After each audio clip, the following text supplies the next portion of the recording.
இன்றைக்கி தினசரி சமையலில் நம்ம பார்க்க போகிறது வெந்தய ஊத்தப்பம். இதை வந்து நொதிக்க வைக்க வேண்டாங்க, நம்ம ஊற வச்சு அரைச்ச உடனே யூஸ் பண்ணலாம். ரொம்ப டேஸ்டியாக இருக்கும், ரொம்ப நல்லது உடம்புக்கு. இதுக்கு என்னென்ன இன்க்ரீடியன்ஸ் தேவைன்னு சொல்கிறேன், கவனமாக பாருங்கள்.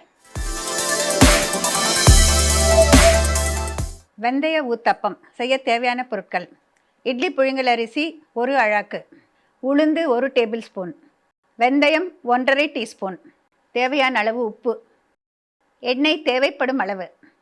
இங்கே நான் எடுத்து வச்சுருக்கிறது பார்த்தீங்கன்னா இட்லி புழுங்கல் அரிசி 1 அழாக்கு, அதாவது 200 கிராம் அளவு கோபுரமாக அளந்து எடுத்துக்கிட்டிங்கனாக்க அதுக்கு ஒரே 1 டேபிள் ஸ்பூன் உளுந்து போகிறோம், 1½ டீஸ்பூன் வெந்தயம். இதில் வந்து உளுந்து இல்லாமல் வெந்தயம் மட்டும் சேர்த்து கூட அரைக்கலாங்க. அப்போ அந்த மாதிரி பண்ணுறதா இருந்தால் வெந்தயம் 2 டீஸ்பூன் போடணும். அப்போ என்ன பண்ணணுனாக்க இட்லி அரிசியோட உளுந்து வெந்தயம் எல்லாத்தையும் சேர்த்துட்டு ஒரு மினிமம் 5 ஹவர்ஸாவது ஊறணுங்க. ஏன்னா வெந்தயம் ஊறுறதுக்கு ரொம்ப நேரம் ஆகும். அதனால் எல்லாத்தையுமே ஒன்றா சேர்த்து ஊற வச்சிங்கனாக்கா 5 மணி நேரம் இல்லைன்னா 6 மணி நேரம் கூட ஊறலாம். அப்போ தான் வெந்தயம் நல்லா சாஃப்டாக இருக்கும். 2 மணி நேரம் ஊற வச்சிங்கனாக்கா வெந்தயம் சரியாக அரைப்படாது. இதை வந்து நம்ம மிக்சிலையும் அரைக்கலாம், இல்லை கிரைண்டர்லையும் அரைக்கலாம். இந்த மாதிரி அரைச்சதை வந்து நம்ம உடனடியாகவே ஊற்றலாங்க. இல்லைன்னா காலையில் அரைச்சிட்டு சாயந்தரம் ஊற்றலாம். மறுநாள் வரைக்கும் வச்சுருக்கணும்னு அவசியம் இல்லைங்க. ஒரு 2 ஹவர்ஸ் 3 ஹவர்ஸ் வச்சுருந்தாலே போகிறோம், நல்லா நொதிச்சு வந்துடும். ஏன்னா நம்ம வெந்தயம் வந்து அதிகமாக சேர்க்குறோம். வெந்தயம் சேர்க்கறதுனால நிறைய பேருக்கு வந்து உடலுக்கு வந்து குளுமை தரும் அப்படின்னு சொல்லிட்டு இந்த சீசனில் சாப்பிட்லாமா அப்படின்னு கேட்பாங்க. எப்போ வேணால் சாப்பிட்லாங்க. வெந்தயம் வந்து உடலுக்கு உள்ளே இருக்கிற அந்த ஒரு உள் சூட்டை வந்து தணிக்கும் தன்மை. மற்றபடி வந்து நம்மளுக்கு குளிர்ச்சியெல்லாம் தராது. குளிர்ச்சிங்கிறது வந்து வேறு விஷயம். அதாவது உள்ளுக்குள்ளே நம்மளுக்கு வந்து அந்த சூட்டை தணிக்கும் தன்மை இருக்குது. அதனால் வந்து வெந்தயம் வந்து ரொம்ப ரொம்ப உடம்புக்கு நல்லது. நம்ம தினமுமே வெந்தயத்தை டிஃப்ரெண்ட் ஃபார்மில் சாப்பிட்லாம். இந்த தோசை செஞ்சு பாருங்கள், ரொம்ப சாஃப்டாக இருக்கும், நல்லாயிருக்கும், எல்லாருமே ரொம்ப விரும்பி சாப்பிடுவாங்க.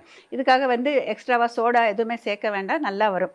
இப்போ இதெல்லாம் ஊற வச்சு அரைச்சி கொண்டு வந்திருக்கேன், காமிக்கிறேன். இப்போ நம்ம ஊற வச்சு அரைச்ச பிறகு நிறைய பேர் வந்து என்னுடைய கைக்கு வந்து இது பொங்கி வரவே இல்லை மேடம் அப்படின்னு சொல்லுவாங்க. அப்படி இருக்கிறப்ப வந்து நிறைய பேர் வந்து கையே போட மாட்டாங்க, அப்படியே மிக்சியில் அரைச்சிட்டு அப்படியே கிண்ணத்தில் வழிச்சிடுவாங்க. எப்போவுமே நம்ம கையில் வந்து நல்லது செய்யும் பாக்டீரியா இருக்குங்க. அதுக்காக நல்லா கையை கழுவிக்கிட்டு நீங்கள் மிக்சியில் அரைச்சாலும் சரி, இல்லை கிரைண்டரில் அரைச்சாலும் சரி, நம்ம கடைசியாக உப்பு சேர்க்குறப்ப ஒரு தடவை கையை போட்டு நல்லா கலந்து விடுங்க. அப்போ தான் வந்து நம்மளுக்கு வந்து நல்லா கண்கண்ணாக வரத்துக்கு ஹெல்ப்ஃபுல்லாக இருக்கும். ஏன்னா நல்லது செய்யும் பாக்டீரியா நம்ம எல்லார் கையிலையும் இருக்குது. அதனால தான் அந்த காலத்துலேருந்து நம்ம நாட்டில் வந்து யூஸ் பண்ணுற இட்லி தோசை மாவு எல்லோரும் பார்த்திங்கன்னா ஒருத்தருக்கு நல்லா உப்பி வரும், ஒருத்தருக்கு நல்லா வராது. அதுக்கு காரணமே நம்மளுடைய கை பக்குவம்னு சொல்லுவாங்க. அதாவது எந்த அளவுக்கு மாய்ஸ்சர் இருக்கணுங்கிறது ரொம்ப முக்கியம். தண்ணி கரெக்டாக இருந்தால் தான், ரொம்ப கெட்டியாக அரைச்சாலும் வந்து உங்களுக்கு நொதிச்சு வராது. தண்ணி கரெக்டாக இருக்கணும். இப்போ இது பாருங்கள், இந்த அளவுக்கு இருக்கு இல்லையா, இன்னும் கொஞ்சம் தண்ணி ஊற்றலாம். ரொம்ப கொஞ்சமாக ஊற்றிக்கிறேன்.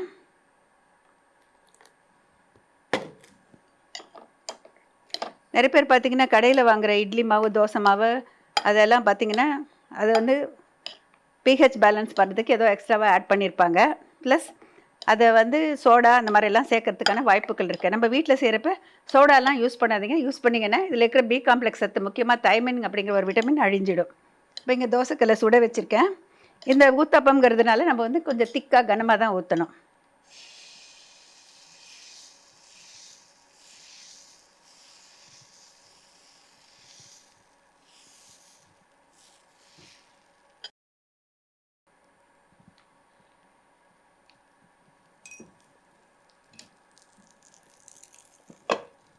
இது பாருங்கள், கனமாக ஊற்றிருக்கேன்.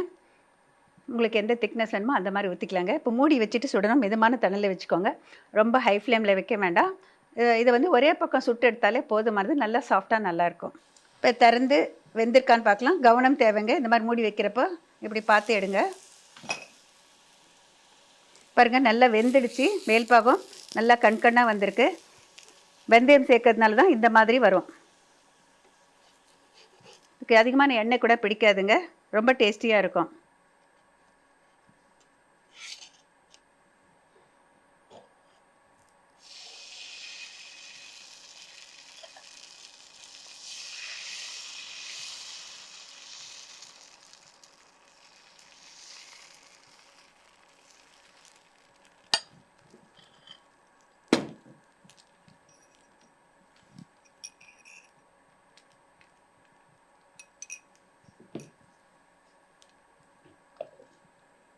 இப்போ இது ரெடி ஆகிடுச்சான்னு பார்க்கலாம்.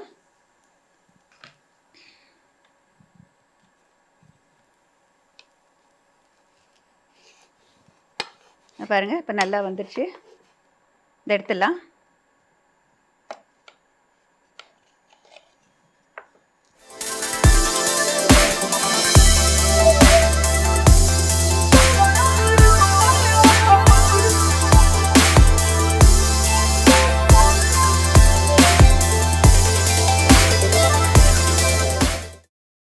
வெந்தய ஊத்தப்பம் எப்படி பண்ணு சொல்லிட்டு இப்போ ஒரு ரீகேப் பார்க்கலாம். இட்லி புழுங்கல் அரிசி, உளுந்து, வெந்தயம் எல்லாத்தையும் ஒன்றா கழுவிட்டு 5 இல்லைன்னா 6 மணி நேரம் ஊற வச்சுக்கோங்க. ஊற வச்ச பிறகு தண்ணியை வடிச்சிட்டு மிக்சிலையாவது கிரைண்டர்லையாவது எதில் வேணால் அரைச்சிக்கலாம். முதல்ல வந்து கொஞ்சமாக தண்ணி ஊற்றி அரைச்சிட்டு கடைசியாக உப்பு சேர்த்து அரைச்சி எடுத்த பிறகு தோசைக்கல்லை சூடாக்கிய பிறகு ஒரு கரண்டி மாவை எடுத்து ஊற்றி நல்லா கொஞ்சம் திக்காக நிறவிக்கோங்க. ஊத்தப்பம் மாதிரி கொஞ்சமாக எண்ணெய் விட்டு மூடியால் மூடிட்டு ஒரே பக்கம் சுட்டு எடுக்கணும். அப்படி சுட்டு எடுத்திங்கன்னா தான் நல்லா சாஃப்டாக வரும். அதே நேரம் கண்ணாக வரும். ரொம்ப டேஸ்டியாக இருக்கும் இந்த வெந்தய ஊத்தப்பம். இதுக்கு நம்ம எந்த சட்னி வேணாலும் வச்சு கொடுக்கலாம். மிக சுவையான வெந்தய ஊத்தப்பம் தயாராகிடுச்சு. இதை வந்து நான் சொன்ன மாதிரி நொதிக்க வைக்காதீங்க. மாவை அரைச்சி வச்சிங்கன்னாக்க மிக்சியில் அரைச்சிங்கன்னா ஒரு 2-3 ஹவர்ஸ் கழிச்சிட்டு ஊற்றலாம். இல்லை கிரைண்டரில் அரைச்சிங்கன்னா இம்மீடியட்லி வித்தின் 1 ஹவர் நம்ம ஊற்றிடலாங்க. நல்லா கண்ணாக வரும். அந்த ஒரு விஷயம் மட்டும் தெரிஞ்சுக்கணும். ஒரு வேளை நீங்கள் வந்து ரொம்ப குளிர் பிரதேசத்தில் இருக்கீங்க, உடனே நொதிச்சு வரலனாக்க ஜஸ்ட் ஒரு கரண்டி வந்து புளிச்ச தயிர் இருந்ததுன்னா அதை லேசாக விப் பண்ணிவிட்டு அதில் சேர்த்து கலந்துட்டு ஊற்றுறீங்கன்னா கண்ணாக வந்துடும். அதுக்காக நீங்கள் சோடாலாம் போட வேண்டிய அவசியம் இல்லை. இதுக்கு வந்து ஒரு டொமேட்டோ சட்னி வச்சுருக்கேன். அதோடு சாப்பிட்டு பார்த்தா ரொம்ப டேஸ்டியாக இருக்கும். இப்போ நம்ம பார்க்க போகிறது புதுமை சமையல். இன்றைக்கி புதுமை சமையலில் சப்பாத்தி சேஷ்வன் நூடுல்ஸ் எப்படி பண்ண சொல்லிட்டு பார்க்க பாருங்க. இதுக்கு என்னென்ன இன்க்ரீடியன்ஸ் தேவைன்னு சொல்கிறேன், கவனமாக பாருங்கள். சப்பாத்தி சேஷ்வன் நூடுல்ஸ் செய்ய தேவையான பொருட்கள்: மெலிதாக நீளவாக்கில் அரிந்த சுட்ட சப்பாத்தி தேவைப்படும் அளவு, ஒரு வெங்காயம் நீளவாக்கில் அரிந்தது, 100 கிராம் முட்டைக்கோஸ் நீளவாக்கில் அரிந்தது, கேரட் துருவல் விரும்பும் அளவு, சிகப்பு நிற குடமிளகாய் நீளவாக்கில் அரிந்தது, பச்சை நிற குடமிளகாய் விரும்பும் அளவு, மஞ்சள் நிற குடமிளகாய் விரும்பும் அளவு, சேஷ்வன் சாஸ் 1½ டேபிள் ஸ்பூன், மிளகுத்தூள் சிறிதளவு, தனியாத்தூள் 1/2 டீஸ்பூன், சீரகத்தூள் 1/4 டீஸ்பூன், மிக்சட் ஹர்ப்ஸ் விரும்பும் அளவு, தேவையான அளவு உப்பு, எண்ணெய் தேவையான அளவு. இப்போ எல்லா இன்க்ரீடியன்ஸும் பார்த்தாச்சு இல்லைங்களா? எப்படி பண்ண சொல்லிட்டு ப்ரொசீஜர் பார்க்கலாம். இப்போ இதுக்கு வந்து நம்ம வீட்டில் வந்து சுட்ட சப்பாத்தி, ஒரு வேளை சுட்டது மிச்சம் இருந்தால் கூட இதை வந்து வேறு டிஃபனாக கன்வெர்ட் பண்ணிடலாங்க. இது ரொம்ப டேஸ்டியாக இருக்கும், எல்லாருக்கும் ரொம்ப பிடிக்கும். இந்த மாதிரி சுட்ட சப்பாத்தி பார்த்திங்கன்னா கொஞ்சம் லேசாக சுட்டதை எடுத்திருக்கேன். புல்கா தான். இதை வந்து எப்படி கட் பண்ணுதுன்னு சொல்லிட்டு சொல்கிறேன். இந்த மாதிரி ரோல் பண்ணிக்கோங்க. நீளமாக வரணும். அப்படிங்கிறப்ப இதெல்லாம் நான் வந்து ஒரு கிச்சன் சிசர்ஸ் யூஸ் பண்ணுவேன். அதை யூஸ் பண்ணிவிட்டு இந்த மாதிரி கட் பண்ணுறப்போ நம்மளுக்கு மெல்லிஸாக வரும்.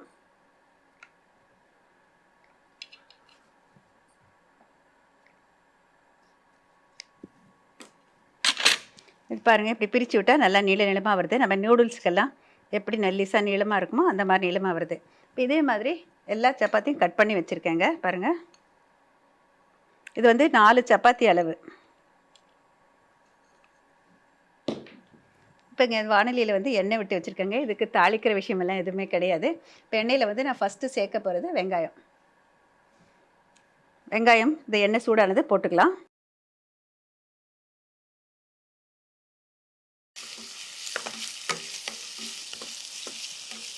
வெங்காயம் மட்டும் கொஞ்சம் வதங்கணுங்க. அதுக்கு வந்து ஒரே ஒரு சிட்டிகை உப்பு சேர்த்துக்கலாம். நீங்கள் விருப்பப்பட்டால் கொஞ்சமாக சர்க்கரை சேர்த்திங்கன்னா அது வந்து கேரமலைஸ் ஆகும். அது ஒரு தனி ருசியை கொடுக்கும்.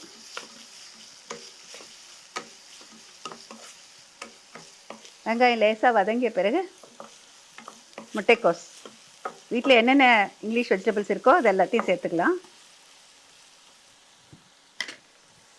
இப்போ இந்த முட்டைக்கோஸை சேர்த்துக்கலாம்.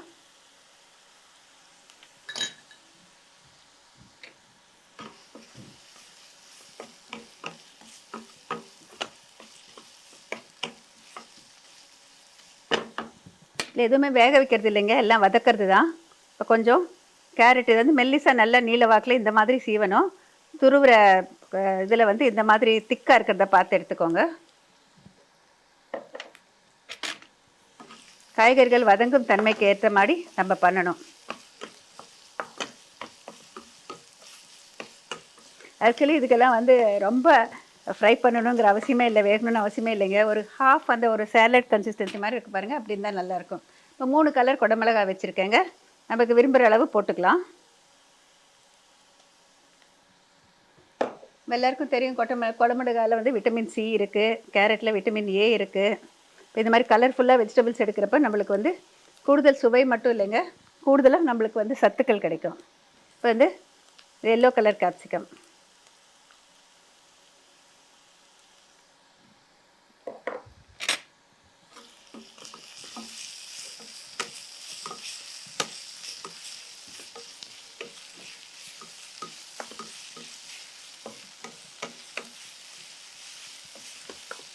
பாருங்கள், இது மாதிரி ஹாஃப் ஃப்ரை ஆனால் போதுமானது.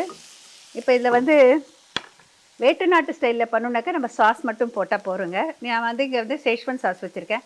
கொஞ்சம் இண்டியனைஸ் பண்ணணும்னு நான் நினச்சேன் இன்றைக்கி. அதனால் வந்து என்ன பண்ணுறேன்னா, கொஞ்சம் தனியாத்தூள் ஒரு 1/2 டீஸ்பூன், ஜஸ்ட் ஒரு நம்மளுக்கு ஒரு டேஸ்ட் கொடுக்கறதுக்காக. நம்மளுக்கு இந்த தனியா சீரக வாசனை தான் நம்மளுக்கு ரொம்ப பிடிக்குது. தனியா எவ்வளோ சேர்க்குறீங்களோ அதில் பாதி அளவுக்கு சீரகத்தூள், இதோட வந்து மிளகுத்தூள்.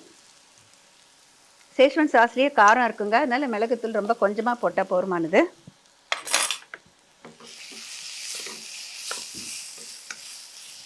இதோட வந்து இந்த சாஸ் சேர்த்துக்கலாம். இப்போ சேஷ்வன் சாஸ் அப்படின்னாக்கா அதில் வந்து என்னென்ன இருக்குன்னு பார்த்தீங்கன்னா வந்து பூண்டு, சிவப்பு மிளகாய், டொமேட்டோ முக்கியமாக அதில் தான் இருக்கும். இது நம்ம தேவையான அளவு போட்டுக்கலாம். அது ஸ்பைசியாக பிடிக்கணுன்னாக்கா நிறையா சேர்க்கலாம்.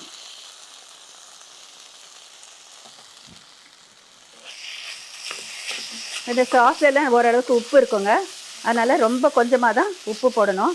இப்போ இந்த சாஸோட இது நல்லா சேரணும் அப்படிங்கிறதுக்கு ரொம்ப கொஞ்சமாக தண்ணி சேர்த்துக்கிறேன். அதிகம் போடக்கூடாதுங்க. சப்பாத்தி வந்து ஓவராக வந்து ட்ரையாக இருக்கக்கூடாது, ஓவராக சாஃப்டாகவும் இருக்கக்கூடாது.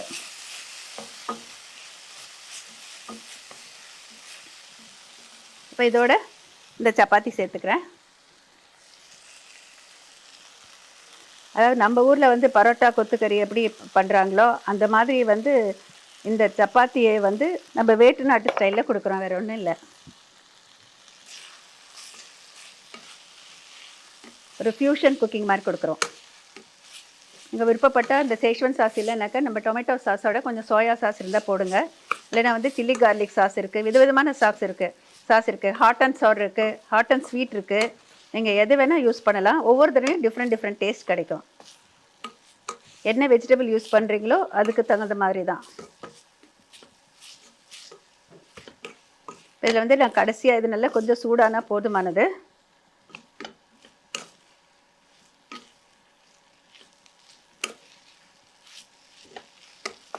இப்போ இந்த சாஸ்லேயே அந்த உப்பு காரம் எல்லாம் இருக்கிறதுனால கொஞ்சம் லேசாக உப்பு போட்டுக்கிறேன். இப்போ ஒரு சப்பாத்திலையும் உப்பு இருக்குது, ரொம்ப குறைவாக சேர்த்தா போதுமானது. இதோட கடைசியாக நான் சேர்க்க போகிறது மிக்சட் ஹெர்ப்ஸ், அதாவது உலர்ந்த நறுமண இலைகள். இது வந்து கடைகளில் வந்து ரெடியாக கிடைக்குது. இந்த உலர்ந்த நறுமண இலைகள் வந்து இது எல்லாமே சேர்க்குறப்ப அது ஒரு தனி டேஸ்ட்டை கொடுக்கும். இங்கே கடைகள்லாம் வந்து ஹோட்டலில் சாப்பிட்ற ஒரு டேஸ்ட் கிடைக்கும். இப்போ இது ரெடி ஆயிடுச்சு. பிளேட்டிங் பண்ணிடலாம். அடுப்பை அணைச்சிடுறேன். ரொம்ப குயிக்காக இதை ஃப்ரை ஆகிடுங்க. ரொம்ப ஓவராக ட்ரை ஆகிற மாதிரிக்கு ஃப்ரை பண்ணாதீங்க. சூடானா போதுமானது.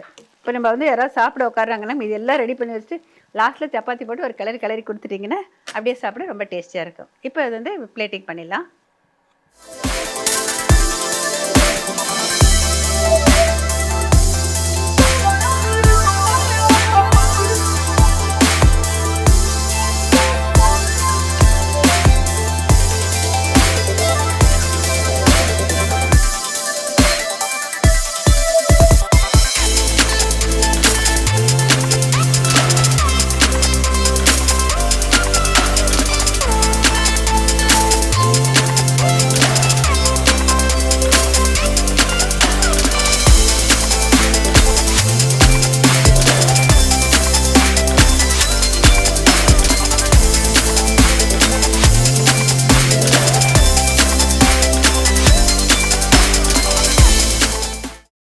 சப்பாத்தி சேஷ்வான் நூடுல்ஸ் எப்படி பண்ண சொல்லிட்டு இப்போ ஒரு ரீகேப் பார்க்கலாங்க.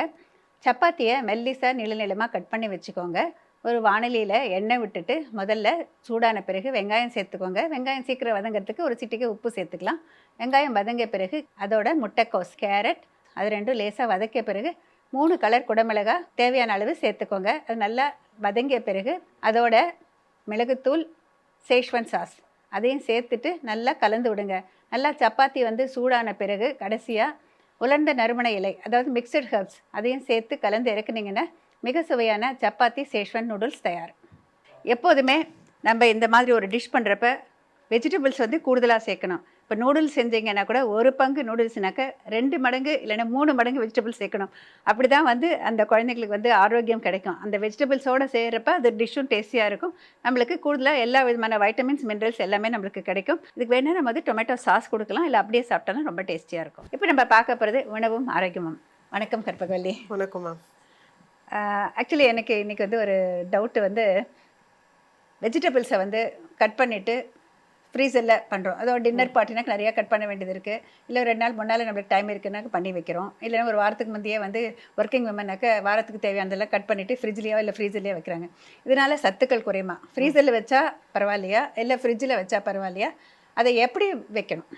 நிச்சயமாக பேசலாம். ஒரு நல்ல இன்ட்ரெஸ்டிங்கான டாபிக் நினைக்கிறேன். ஸோ வெஜிடபிள்ஸ் அப்படின்னும் போது ஆர் ஃப்ரூட்ஸ் ரெண்டுமே இதில் வந்து வைட்டமின்ஸ் அண்ட் மினரல்ஸ் பொதுவாக ஜாஸ்தி. அதுதான் அதில் மேஜராக இருக்கிறது இல்லைங்களா, ஃபைபரோட சேர்ந்து. ஸோ இதில் வந்து வாட்டர் சால்யூபிள் வைட்டமின் சொல்லுவோம். ஸோ வாட்டர் சால்யூபிள்னால் அவ்வளோ ஈஸியாக அதுலேருந்து நமக்கு எடுத்துக்கிறதுலையும் உடம்புலையும் அப்படி தான், அதுக்குள்ளே இருக்கிறதும் சீக்கிரமாக வெளியில் போயிடும். அப்படிங்கிறதுனால தான் வந்து ரெஃப்ரிஜரேஷனோ இல்லை ஃப்ரீசிங்கோ வந்து வேண்டாம் அப்படிங்கிறது வந்து ஒரு சொல்லிட்டு இருக்காங்க. பட் ஆனால் அது ஒரு பிக்கெஸ்ட் மித்துன்னு தான் சொல்லுவேன். மித்துனா ஒரு மூட நம்பிக்கைன்னு சொல்லலாம். ஸோ எப்படின்னா இதுக்கு வந்து ஒரு மெத்தட் இருக்குது. ஃப்ரீஸ் பண்ணுறதுலையோ இல்லை ரெஃப்ரிஜரேட் பண்ணுறதுலையோ ஃப்ரூட்ஸ் அண்ட் வெஜிடபிள்ஸ்க்கு மெத்தட் இருக்குது.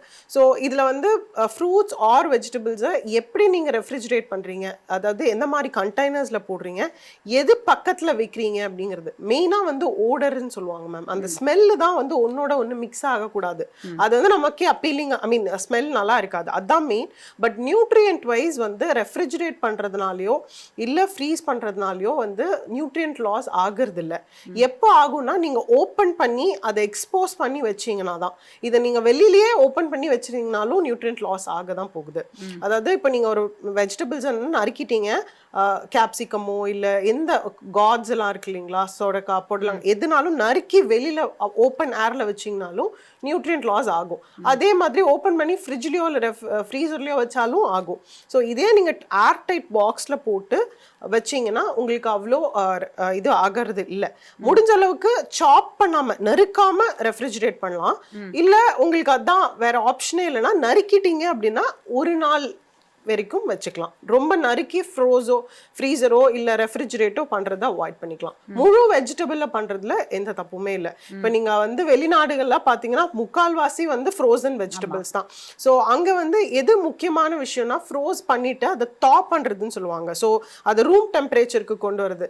நம்ம ஊரில் நிறைய மிஸ்டேக் என்ன பண்ணுவாங்க அப்படின்னா ஃப்ரீசரில் வச்சு எடுத்ததை சுடு தண்ணியில் வச்சு டாப் பண்ணுவாங்க. அதாவது அந்த ரூம் டெம்பரேச்சர் கொண்டு வரணும்னு சொல்லிட்டு அது தப்பு. ஸோ அதுக்கு அந்த நார்மல் ரூம் டெம்பரேச்சர் தண்ணியில் அதில் வச்சிடணும். அதுதான் தாயிங். அது மாதிரி பண்ணுறது ரொம்ப முக்கியம். ஸோ அதே மாதிரி மைக்ரோவேவ்லையும் இப்போ ஆப்ஷன்ஸ்லாம் வருது. நீங்கள் வந்து நார்மல் ஆகணுங்கிறதுக்காக ஒரு 4 மணி நேரம் 3 மணி நேரம் முன்னாடியே வெளியில் ஓப்பன் பண்ணி வச்சிங்க அந்த ஃப்ரீஸ் பண்ண பொருள் அப்படின்னா அப்பயும் நியூட்ரியன்ட் லாஸ்லாம் நிறைய ஆகும். ஸோ இப்போ பட்டாணி சீசனில் இருக்குது. ஸோ நிறைய பேருக்கு வந்து ப்ரோட்டீன் ரொம்ப முக்கியம், வெஜிடேரியன்ஸாக இருக்கும் அப்படின்னும் போது பட்டாணி நிறையா நம்மளே வாங்கி அதை முடிகிற சீசனில் நீங்களும் நல்லா வாஷ் பண்ணிட்டு ரெஃப்ரிஜரேட் பண்ணீங்கன்னா தாராளமாக அதை வந்து ஒரு அதான் ஃப்ரீசரில் வச்சிட்டீங்க அப்படின்னா வச்சிடணும். ஸோ அதில் ஒன்றுமே ஆகாது. ஏன்னா நிறைய பேர் கேட்குற கொஸ்டின் இதுதான், ஃப்ரோசன் சாப்பிடக்கூடாதுன்னு சொல்கிறாங்களே. பேக்ட் ஃப்ரோசனில் அடிட்டிவ்ஸ் போட்டுறது, அடிட்டிவ்ஸ்னால சாப்பிடக்கூடாது, ஃப்ரீஸ் பண்ணுறதுனால சாப்பிட்றதுல தப்பு இல்லை. ஸோ இதுதான் மெயின். ஸோ இது வந்து ஒரு பிக்கெஸ்ட் மித்து தான் மேம். தாராளமாக பண்ணலாம். இப்போ ஆஃபீஸ் கோயிங்காக இருக்கிறவங்க கூட உங்களுக்கு வெஜிடபிள்ஸே கொடுக்காம இருக்கிறதுக்கு, ஏன்னா ஃபாஸ்ட்டாக பண்ணணும் அப்படிங்கிறதுக்காக ஒரு முந்தின நாள் கட் பண்ணி அழகான ஒரு டைட் பாக்ஸில் போட்டு வச்சு யூஸ் பண்ணுறதுல தப்பே இல்லை. அந்த ஆனியன்ஸ் அண்ட் கார்லிக் எல்லாம் அந்த ஸ்மெல்லுக்காக தான் வந்து சொல்கிறாங்களே தவிர நியூட்ரியன்ட் திறந்து வச்ச ஃப்ரிட்ஜில் இருக்கிறது எல்லாமே அதே மாதிரி தயிர் ஒரு சில திறந்து வைப்பாங்க, அந்த ஸ்மெல் மற்றதுக்கு எல்லாத்துக்குமே வரும். மெயினாக அந்த ஆனியன் கார்லிக் ஸ்பெஷலாக சொல்கிறது. ஸோ அதனால அதெல்லாம் வந்து க்ளோஸ் பண்ணி வைக்கணும். அதெல்லாம் தான் பண்ணணுமே தவிர நியூட்ரியன்ட் லாஸ் அப்படிங்கிறது ரெஃப்ரிஜரேஷனாலேயோ ஃப்ரீசிங்னாலேயோ கண்டிப்பாக ஆகுறது இல்லை. ஓகே, தேங்க்ஸ் இல்லாட்மா. என்னுடைய சந்தேகம் வந்து கிளியர் பண்ணதுக்கு. ஏன்னா நிறைய பேருக்கு இந்த சந்தேகம் இருக்கும், நியூட்ரியன்ட் லாஸ் ஆகாமல் சமைக்கிறதுங்கிறது ஒரு கலை. ஏன்னா நம்ம எதில் என்னென்ன சத்துக்கள் இருக்குன்னு சொல்லிட்டு நம்ம தெரிஞ்சுக்கிட்டு சாப்பிட ட்ரை பண்ணுறோம். ஆனால் அதில் வந்து நமக்கு முழுமையாக கிடைக்கல அப்படிங்கிறப்ப அது நம்மளுக்கு ஒரு குறையாக இருக்கும் இல்லையா? எனிஹவ், தேங்க்ஸ் இல்லாட்மா. Thanks for coming here to the studios and explaining very clearly everything. Thank you ma'am. Okay, thank you. 3 segment பார்த்தீங்க இல்லையா? ஒவ்வொரு வாரமும் உங்களுக்கு வந்து வித்தியாசமான டிஷ் கிடைக்கணும் அப்படிங்கிறதுக்காக நிறைய முயற்சி பண்ணி செஞ்சு காமிச்சிட்டு இருக்கேங்க. ஏன்னா இந்த காலத்து சில்ட்ரன் வந்து புதுசாக வேணும்னு சொல்லிட்டு விரும்புகிறாங்க. அதே நேரம் நம்ம வீட்டில் இருக்கிற பொருட்களை வச்சுட்டு எப்படியெல்லாம் வித்தியாசப்படுத்தலாம், அதே நேரம் ஹெல்த்து பற்றிய பல விஷயங்கள் உணவும் ஆரோக்கியத்தில் சொல்லி கொடுத்துட்ருக்கோம். எல்லாருக்கும் அது யூஸ்ஃபுல்லாக இருக்கும்னு நினைக்கிறேங்க. இப்போ வந்து நீங்கள் எதிர்பார்த்துருக்கிற கேள்வி. சென்ற வாரம் ப்ரோக்ராம் வந்து ஃபுல்லாக கம்ப்ளீட்டாக பார்த்துருப்பீங்கன்னு நினைக்கிறேங்க. அதில் நெல்லிக்காய் புதினா சாதம் செஞ்சு காமிச்சேன். அதில் என்னென்ன பொருட்கள் சேர்த்து அரைச்சேன், நெல்லிக்காய் புதினா சாதத்தில் என்னென்ன பொருட்கள் சேர்த்து அரைச்சேன். எப்போதும் போல் இதுக்கான பதிலை போஸ்ட் கார்டில் நீங்கள் எழுதி அனுப்பலாம். எழுதி அனுப்ப வேண்டிய முகவரி அறுசுவை நேரம், ஜெயா டிவி, தபால் பெட்டி எண் 3173, எண் 48, NP ஜவஹர்லால் நேரு சாலை, ஈக்காடு தாங்கல், சென்னை 6,32,000. நீங்கள் போஸ்ட் கார்டில் எழுதி அனுப்ப முடியலன்னா உங்களுடைய ஃபோன் மூலமாக வாட்ஸ்அப்பில் கீழே வர இந்த வாட்ஸ்அப் நம்பருக்கு தொடர்பு கொள்ளலாங்க. உங்களுடைய பதிலை அந்த வாட்ஸ்அப்புக்கு அனுப்புங்க. அதே நேரம் உங்களுடைய முழு முகவரி, ஃபோன் நம்பர் எல்லாத்தையுமே அதில் எழுதி அனுப்புங்க. சரியான பதில் எழுதியவர்களிலிருந்து 3 நபரை தேர்ந்தெடுத்து பிரதீப் என்டர்பிரைசஸ் நிறுவனத்தின் வழங்கும் நான் எழுதிய சமையல் புத்தகங்கள் ஒன்று பரிசாக வழங்கப்படும். ஒரு நபருக்கு ஸ்ரீ மகாலட்சுமி சில்க்ஸ் வழங்கும் ஒரு அழகான புடவை பரிசாக அனுப்பப்படும்.